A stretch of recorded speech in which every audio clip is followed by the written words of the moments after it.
हफ्ते के पहले कारोबारी दिन बाजार में कंसोलिडेशन 18,000 के ऊपर टिकने में नाकामयाब निफ्टी एक छोटे से दायरे में घूम रहा है बाजार। मिड कैप इंडेक्स कर रहा है ठीक ठाक कारोबार।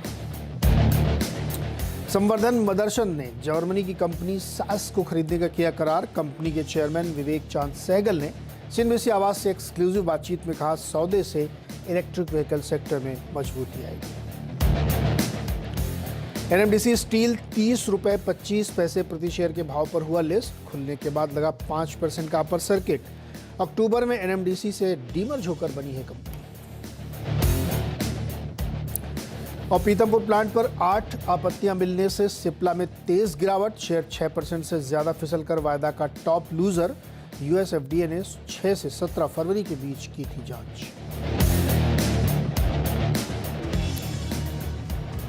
ताज़ा तस्वीर मार्केट की है कि 17,950-60 के बीच में, मतलब 12-13 पॉइंट है निफ्टी, और कोशिश कर रहा है लेकिन ऊपर टिक नहीं पा रहा है।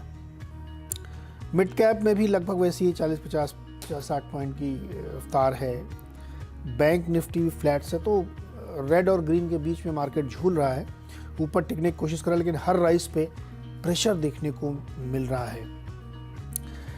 अदानी ग्रुप के स्टॉक्स पे भी एक नज़र डालनी चाहिए। अदानी इंटरप्राइजेस 6% करीब नीचे है। अदानी टोटल 5, ट्रांसमिशन 5, ग्रीन 4% की कमज़ोरी है। तो यहाँ पे काफ़ी उथल पुथल देखने को मिल रही है। फ्यूचर्स में जो टॉप लूजर्स में, जैसे हमने अभी बातचीत की कि सिप्ला 6% नीचे है। वोडा आइडिया 4% गिरा। वोडा आइडिया बड़ी दिलचस्प है। इस पर एक रिपोर्ट भी आई है जिसमें 2.5 रुपये का टारगेट दिया गया है और इस वक्त ट्रेड कर रहा है वोडा आइडिया 6 रुपये 95 पैसे पे। डेल्टा कॉर्प में कमजोरी, rain industries, BEL, Hindustan aeronautics, Hindustan corporation, ये सारे स्टॉक्स में वीकनेस है। मजबूती कहाँ पे है फ्यूचर्स में, वो आपके सामने पेश करता हूँ। GNFC, इसके भी थोड़ी देर पहले जिक्र हो रहा था, 3.5% ऊपर है। संवर्धन, श्री सीमेंट, परसिस्टेंट, ABB, इस तरीके से अलग अलग स्टॉक्स है। कोई ट्रेंड पकड़ना तो फ्यूचर्स में बड़ा मुश्किल है। आज के मेहमान हैं सर्वेंद्र श्रीवास्तव, मेरे साथ जुड़ गए हैं। सर्वेंद्र जी, बहुत बहुत स्वागत है आपका CNBC आवाज पर। नीरज जी, तो गुड मॉर्निंग। Good morning. पहले तो यही सवाल होता है कि निफ्टी अगर आपको ट्रेड लेना तो आप लेंगे क्या, लॉन्ग या शॉर्ट कोई भी? जी, बड़ा मुश्किल सवाल है इस हफ्ते का। लास्ट हफ्ते में भी यही कोशिश निफ्टी ने की थी, ब्रेकआउट की, बट हम वही चर्चा कर रहे थे कि भाई डिसाइसिव नहीं हो पा रहा है। जो 18,100 के ऊपर गया वहां पे टिक नहीं पाया और बाय द टाइम शाम का शो खत्म हुआ 3:30 बजे बाजार कहीं नीचे आ गया। तो ये 18,001 में पता नहीं क्या माया जाल है जहाँ पे ये फंसा हुआ है, और 41,800 42,000 बैंक निफ्टी को फंसाया हुआ है। तो ये दो चीजें तो बड़ी क्रिटिकल फंसी हुई लग रही हैं। और बैंक निफ्टी तो जैसे हमने उस दिन भी चर्चा की थी थर्सडे को लास्ट की, देखिए वहां पे डेफिनेटली थोड़ी वीकनेस है। मतलब वो इंडेक्स उतना परफॉर्म नहीं कर पा रहा है जितना निफ्टी कोशिश कर रहा है ब्रेकआउट करने की। तो मैं वही बोलूंगा कि bank Nifty is the culprit, जिसकी वजह से निफ्टी भी थोड़ा अटका हुआ है। निफ्टी 500 भी अगर आप देखें तो अपने लॉन्ग टर्म दायरों के नीचे वो एक लार्जर इंडेक्स जो है वो ट्रेड हो रहा है। और जो अभी यहाँ एक जो चीज क्लियर निकल के आ रही है नीरज जी, जो थोड़ी सी मेरे लिए चिंताजनक है कि लास्ट 25-30 दिन से आप देखिए बाजार ऊपर भी रह रहा है, उस दिन ब्रेथ बहुत ज्यादा सपोर्ट नहीं कर रहा है। मतलब एक आध दिन को अगर हम जाने दें तो बाकी दिनों में ब्रेथ ऊपर खुलता है बाजार का और शाम तक में बड़ा ढलक सा जाता है और नरमी आ जाती है। तो ये जो ब्रेथ जो मिसिंग है ना, ये थोड़ा मेरे लिए चिंताजनक है और पॉसिबली इसीलिए कहीं निफ्टी वो ब्रेकआउट नहीं कर पा रहा है। तो मैं तो यही बोलूंगा कि 18,100 के आसपास हर्डल्स हैं, 18,100 18,200 के आसपास निफ्टी को, 18,100 के आसपास उसके ऊपर नहीं जा पा रहा है। और ट्रेड अभी भी क्लियर बैंक निफ्टी साइड में ही है कि भाई 41,800 42,000 के आसपास जब बैंक निफ्टी मिलता है तो बेचे। नीचे में फर्स्ट इनिशियल टारगेट्स आपको 41,500 41,000 के मिल जाएंगे, और अगर वो सपोर्ट टूट गए तो 40,300 तक भी बैंक निफ्टी में कमजोरी है। तो अब इन दोनों को अपने साइकोलॉजिकल मार्क्स को कैप्चर करना पड़ेगा। 18,000 एक बैंक निफ्टी को कैप्चर करना पड़ेगा और 42,000 के ऊपर बैंक निफ्टी को कैप्चर करना पड़ेगा, तो ही मुझे लग रहा है क्योंकि मोमेंटम वापस आएगा। नहीं तो इतने 3-4-5 हफ्ते निकल गए और नहीं चल पा रहा है, तो चिंता का विषय है। चिंता का विषय है और चल नहीं पा रहा है। चलिए दर्शकों की तरफ पढ़ते हैं, सवाल लेते हैं इनसे। मोनू कुमार जी हैं हमारे साथ मेरठ से। मोनू जी बताइए क्या सवाल है आपका? सर मेरा इंडिगो का है 1900 कॉल ऑप्शन 28 रुपए में। सर बताइए, 1900 की स्ट्राइक प्राइस का कॉल लिया इन्होंने, इंटरग्लोब एविएशन। देखिए इंटरग्लोब में मेरे हिसाब से तो क्या है, नरमी आ गई है। और हम जो भी चर्चा भी कर रहे थे बीच में कि भाई देखिए जब तक, और कच्चा तेल का भी अपना इशू है, कूल ऑफ बिल्कुल नहीं हो रहा है। कितनी भी नेगेटिव न्यूज आ जाए बट कूल ऑफ नहीं हो रहा है। और यहाँ ये स्टॉक है जो अपने लॉन्ग टर्म एवरेज को तोड़ चुका है। तो लास्ट 3 दिन से अगर आप देखें तो 200 दिन के दायरे के नीचे ट्रेड हो रहा है एक्सपोनेंशियल, और जो पीछे एक बेरिश गैप छोड़ के आया है वो अपनी जगह पे एक गैप भी खड़ा हुआ है। तो आई थिंक जब तक अब 1950 के ऊपर नहीं आता, मोमेंटम नहीं आएगा और इनका टाइम वैल्यू में इनका ऑप्शन का वैल्यू खत्म होता रहेगा, तो मेरे हिसाब से तो यहाँ भी निकलने की कोशिश करें या जो भी उछाल आए उसमें से निकलने की कोशिश करें मेरे हिसाब से। उछाल में निकलने की कोशिश करें इंटरग्लोब एविएशन से। अगला सवाल है रांची से रवि गुप्ता का। रवि जी, क्या सवाल है आपका? सर मेरा सवाल है पिरामल फार्मा के रिगार्डिंग। मैंने 1000 शेयर परचेज किए हैं पिरामल फार्मा के। जो मेरा एवरेज प्राइस है वो है 127 रुपीज के हिसाब से, और अभी तक मेरा इसमें 30% लॉस हो चुका है और ये शेयर लगातार नीचे जा रहा है, तो मुझे क्या करना चाहिए अभी? सरवेन जी, पिरामल फार्मा 88 रुपए पे है अभी।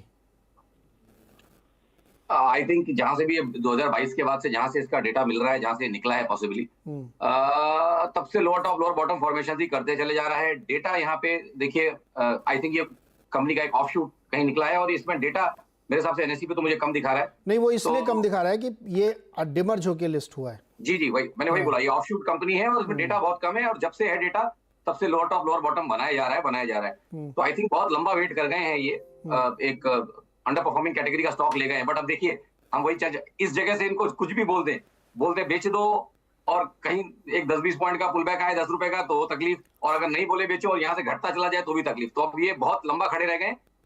राय इनके लिए यही है कि उछालों में निकलें। अब उछाल कितने आएंगे ये मेरे लिए यहाँ पे थोड़ा कहना मुश्किल है क्योंकि डेटा कम है, बट उछालों में निकलने की कोशिश करें, भाव के आसपास या उससे जो भी नीचे, बट यहाँ से निकलने की कोशिश करें। निकलने की कोशिश करें। भाव तो इनका 127 है, लेकिन चलिए सर बहुत दूर है, बहुत लेट आए हैं, बहुत लेट आए। लेकिन जो भी है, फिर आप निकलने की कोशिश करिए रवि जी, क्योंकि ट्रेंड अच्छा नहीं है इसका। अगला सवाल है शेख अमन औरंगाबाद से। बताइए अमन, क्या सवाल है आपका? सर मेरे पास 100 शेयर है लक्ष्मी ऑर्गेनिक के 296 पे, तो 1 साल तक होल्ड कर सकता हूँ सर? 1 साल के लिए लक्ष्मी ऑर्गेनिक 296 पे लिया था, 263 है, 30 रुपए नीचे है, 32 रुपए। बताइए इसमें क्या करें? देखिए दायरा इनका सही है, इसमें दायरा तो सही है। एक चीज तो ये है कि भाई लॉन्ग टर्म के हिसाब से आए हैं तो हमारे लिए भी काम काफी आसान हो जाता है, इन द सेंस कि उन दायरों पे हमारी हमेशा नजर रहती है। तो देखिए, ये उस कैटेगरी का स्टॉक है जो अब 5-6-7 क्वार्टर घट चुका है और एक बहुत decent more than 60 almost 60% correction यहाँ आ चुका है। तो अगर इन्हीं स्तरों से जहाँ से आए हैं, इनका मैंने एग्जैक्ट इनका बाइंग प्राइस नहीं देखा, बट ये स्तर 260-270 जिन एरियाज में चल रहा है लास्ट 10 दिन से, आई थिंक ये लीस्ट रिस्क एरियाज हैं इसके लिए, लॉन्ग टर्म ट्रेंड के लिए। तो डेफिनेटली मेरा मानना ये है कि अगर इन यहाँ पे ट्रेड में तो बने रहना चाहिए, और अगर इनका होराइजन अच्छा है, टाइम होराइजन अच्छा है, तो ट्रेड में बने रहें।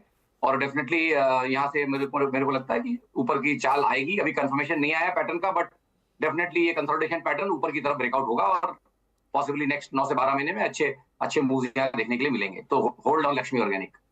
लक्ष्मी ऑर्गेनिक हमान होल्ड करके रखो। अच्छा, एक सवाल योगेश शर्मा के ट्विटर पर इन्होंने 3-4 भेज दिए, उसमें से 2 लेता हूँ मैं, 2 फटाफट बताइए आप। एक तो जीएनएफसी 50 शेयर है 652 पर, क्या करना चाहिए? और दूसरा अदानी विल्मर 50 शेयर 676 पर, क्या करना चाहिए? पहले जीएनएफसी बताइए। देखिए, इसी बहाने एक डिस्क्लेमर भी दे दूं कि जो हम यहाँ आते हैं वो हमारी ओपिनियंस रहती हैं, और जब भी आप इसमें कुछ भी करें तो अपने सलाहकार से जरूर पूछें। ब्रॉड ओपिनियंस है स्टॉक के ऊपर, और काफी सारे रेगुलर स्टॉक आ जाते हैं जो कवरेज के अंदर रहते हैं, तो उनमें हमारी समय समय पे कभी पोजीशन रह सकती है। तो आप मान के चले कि हम इंटरेस्टेड पार्टी है, और स्टॉक में मुझे यहाँ लगता है जो पहला आपका कॉल है वो है जीएनएफसी। यहाँ पे मुझे लगता है क्लियरली एक, जैसे मैंने बोला, एक मल्टी क्वार्टर करेक्शन यहाँ पे मेरे हिसाब से पूरा हो चुका है। इन एरियाज के आसपास उसको अच्छे सपोर्ट रहे 530 540 के आसपास, तो अब ये चला है। मुझे लगता है नेक्स्ट 6 से 9 महीने में ऊपर के टारगेट्स जो मुझे दिख रहे हैं वो 630 और 650 के टारगेट्स मुझे जीएनएफसी के लिए दिख रहे हैं, तो यहाँ इनके लिए बने रहने की राय। और अदानी विल्मर में 676 का भाव इन्होंने लिया है जी। और दूसरा स्टॉक आपने सर क्या पूछा था? अदानी विल्मर। सर ये स्टॉक को मैं पास करना चाहूंगा। ओके, तो ये न्यूज़ ड्रिवन काउंटर, इसको छोड़ देते हैं। अगला एक सवाल और लेते हैं ट्विटर से। अमित शर्मा ने ये पूछा है कि आइशर मोटर्स और रिलायंस इंडस्ट्रीज अगले 1 साल की होल्डिंग की पीरियड से साथ खरीदना चाहते हैं, क्या लेवल्स होंगे जहां पे इनको बाई करना चाहिए? देखिए, आइशर मोटर तो मुझे लगता है लेवल्स जो मुझे लग रहा है कि जो थोड़े सेफ लेवल 1 साल के हिसाब से हैं वो तकरीबन 2750-2800 के आसपास आएंगे। तो अभी मेरे हिसाब से यहाँ अभी भी 10-12%, 15% के करीब डाउनसाइड यहाँ पॉसिबल हो सकते हैं। तो आई थिंक मोस्टली 2750-2800 के आसपास इनको आई शेयर में एंट्री करने की कोशिश करनी चाहिए। और रिलायंस में कहाँ एंट्री करें?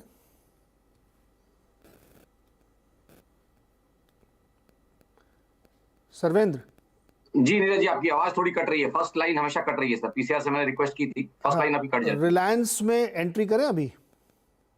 रिलायंस तो डेफिनेटली एक अच्छे करेक्शन के बाद बढ़िया मूव दिया था आपने, जो मैंने लास्ट टाइम भी बोला कि 200 एवरेज के आसपास नीचे चल रहा है और वहां से इसको 2470 2480 के आसपास से सेलिंग आ रही है।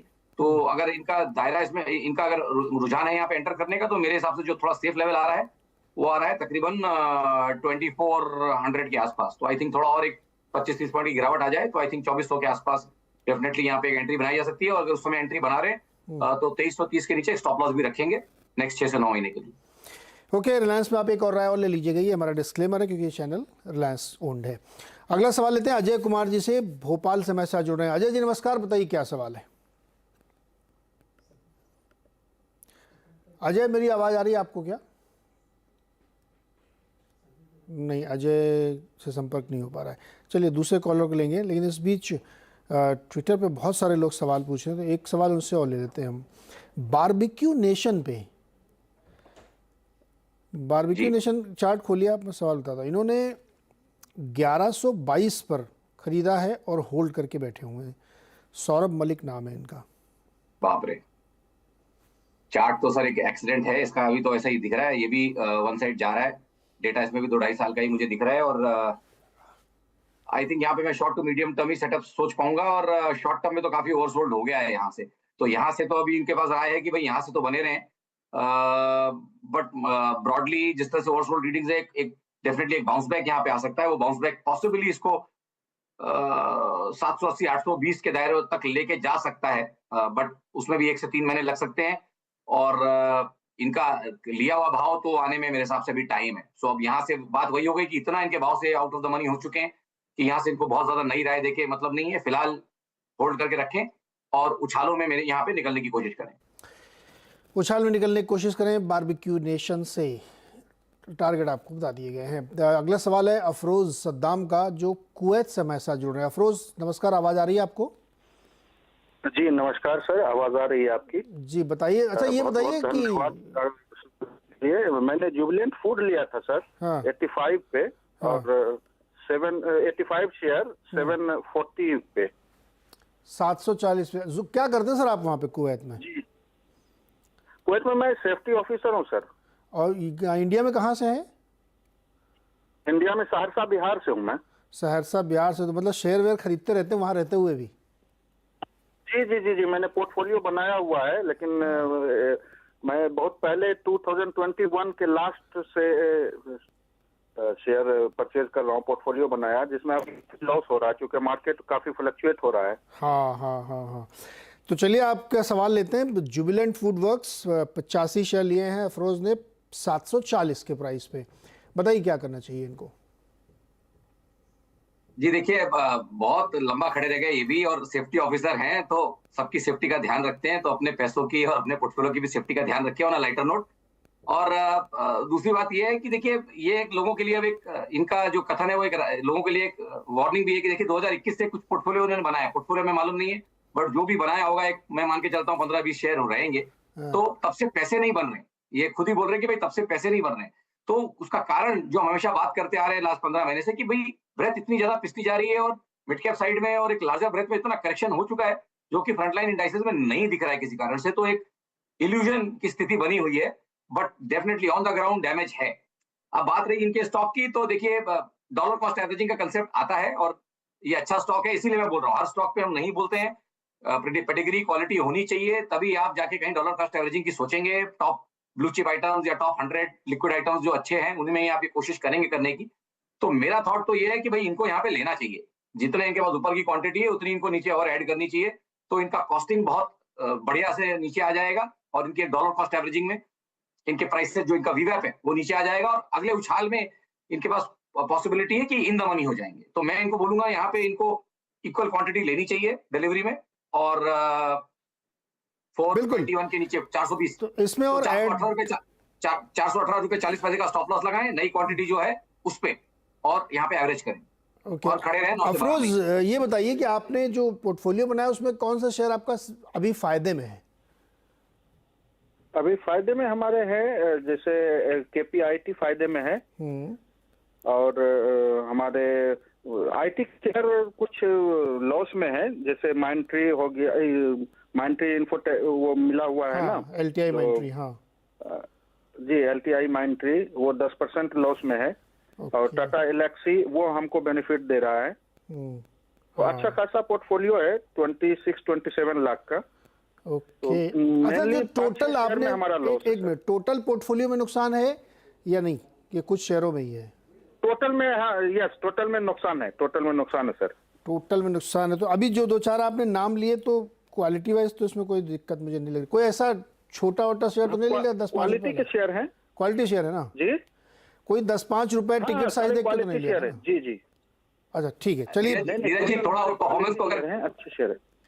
अगर ये अपनी आउट परफॉर्मेंस को थोड़ा बैलेंस कर सके, और अगर थोड़ा पार्शियल कहीं पे प्रॉफिट भी बुक करना चाहें, और उससे जो पैसे फ्री होंगे हाँ। उससे जो इनके खुद के अंडर परफॉर्मिंग स्टॉक्स हैं उसमें इनको एंटर करना चाहिए। जैसे मैं हमेशा बोलता हूँ, इस अब के बाजार में out performance will get punished, under performance will get rewarded. इसीलिए मैंने इनको ये ट्रेड बोला। अगर थोड़ा बुक कर सके, रिशफलिंग कर सके पोर्टफोलियो में, अगर नया पैसा नहीं है तो, और ये अगर रिशफलिंग करना चाहते हैं तो इनका कॉल है।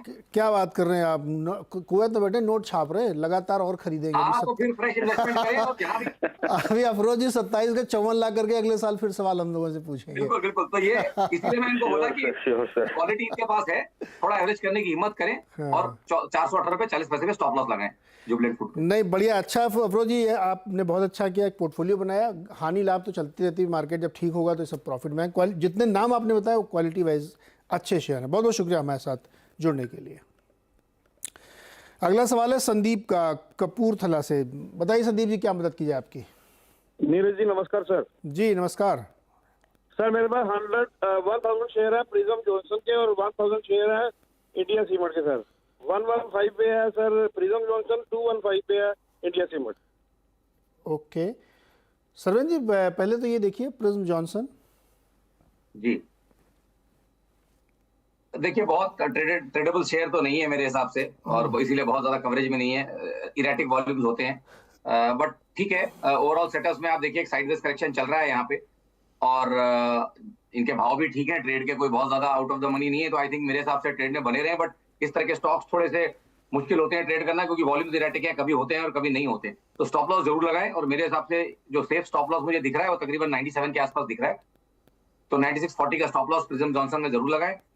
और जहां तक रही इंडिया सीमेंट की बात, वहां मेरा मानना यह है कि सेटअप्स जो है अभी फिलहाल यहाँ पे भी 200 एवरेज के नीचे ट्रेड होने लगा है, और जो ओवरऑल पैटर्न्स बन रहे हैं वो थोड़े बहुत मुझे डिस्ट्रीब्यूटिव इन नेचर लग रहे हैं।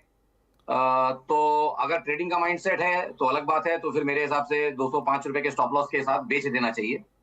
205 रुपए 40 पैसे पे स्टॉप लॉस लगाएं और करंट भाव से बेचें अगर ट्रेडिंग का होराइजन है। और अगर टाइम दे सकते हैं 12 महीने प्लस का, तो आई थिंक ट्रेड में बने रहें, और उस केस में इनका स्टॉप लॉस आएगा 174 तेजी के लिए, और मंदी के लिए स्टॉप लॉस आएगा 205 का स्टॉप लॉस इंडिया सीमेंट में। चलिए फटाफट और सवाल लेते हैं। ओमवीर गाजियाबाद से। ओमवीर जी बताइए।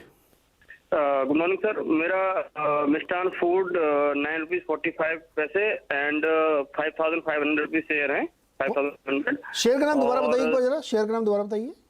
मिष्ठान फूड लिमिटेड। मिष्ठान फूड 5500 शेयर है 945 पर।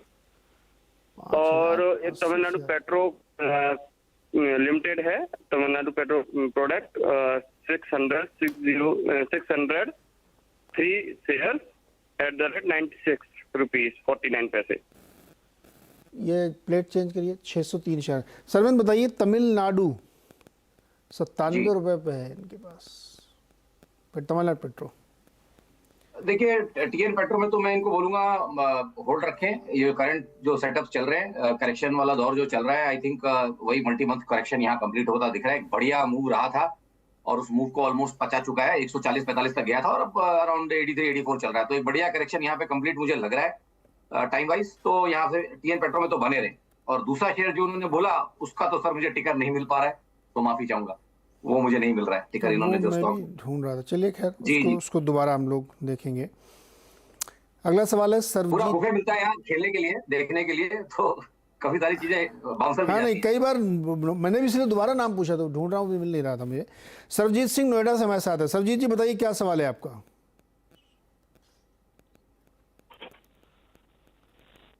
सरबजीत जी नहीं सब। ओके चलिए अगला सवाल लेते हैं हम राकेश कुमार साहू कोलकाता से। राकेश जी बताइए क्या सवाल है। सर मेरा सवाल है ईस्टर इंडस्ट्रीज का शेयर 200 शेयर मेरे पास में 138 के भाव में। ईस्टर इंडस्ट्रीज, सरवन जी ईस्टर जी हाँ, इंडस्ट्रीज जी। देखिए कितने में लिया आपने। 138 पे, अभी 96 का चल रहा है। सरवन जी ईस्टर इंडस्ट्रीज देखिए जरा। जी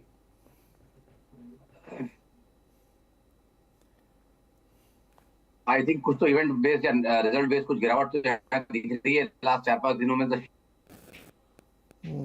टॉप सेलिंग रही है और वॉल्यूम भी अच्छे आए पीछे, बट थॉट वही है टाइम वाइज अब 1-2 क्वार्टर से गिर रहा है और मेरे हिसाब से एक डिसेंट करेक्शन ये कर चुका है ऊपर से। तो 190 आई थिंक मुझे हाई दिख रहा है इसका 190 के आसपास जी। तो हम ब्रेकआउट लेवल के ऊपर कहीं सपोर्ट लेने की कोशिश करेगा। पैटर्न्स बड़े ताजा यहाँ पे हैं तो एकदम क्लियर सेटअप्स अभी नहीं मिल पा रहे हैं, बट फिलहाल के लिए राय होल्ड की रहेगी क्योंकि मैंने बोला प्राइस वाइज टाइम वाइज अच्छा करेक्शन हो चुका है। तो फिलहाल मेरी यहाँ पे राय होल्ड की रहेगी और एक 15 दिन के बाद दोबारा राय लेना चाहें तो कॉल करके ले लें। फिलहाल बहुत स्ट्रॉन्ग व्यू नहीं है इसलिए होल्ड करिए, 15 दिन बाद दोबारा राय लीजिएगा इस पर। और इस बीच मार्केट बिल्कुल वही उसी दायरे में एकदम सिमटा हुआ। बैंक निफ्टी रादर रेड में है 5 पॉइंट, हरा लाल चल ही रहा है, एकदम सीमित दायरे में है। सरवन जी बहुत बहुत शुक्रिया जुड़ने के लिए और मदद करने के लिए। चलिए यहाँ पे एक छोटा सा ब्रेक लेंगे और ब्रेक से जब वापस आते हैं तो खिलाड़ी जुटेंगे आपके साथ नए। तो देखते हैं इस चैलेंजिंग वीक में किस तरीके से अपने आप को पोजीशन करते हैं। तो आप अगले शो में जुड़िएगा खिलाड़ी नंबर 1 में।